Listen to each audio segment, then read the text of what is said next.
Vēlos padalīties, kā izvēlējos grīdas krāsu, izmantojot mākslīgo intelektu. Taisu istabā mazbudžeta remontu, telpā, kurā vēl bija saglabājies remonts no 80. Ar visiem tās šarmiem, tostarp arī leģendāro padomju rudo grīdas krāsu.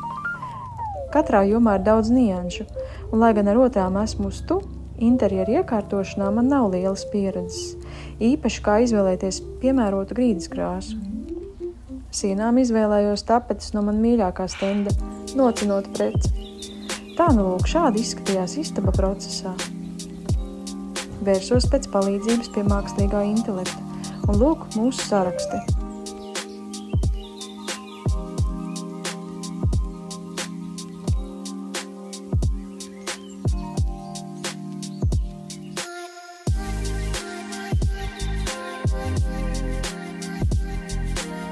Te ir varianti, no kuriem pēc ģimenes balsojuma izvēlējāmies siltāko vai mājīgāku.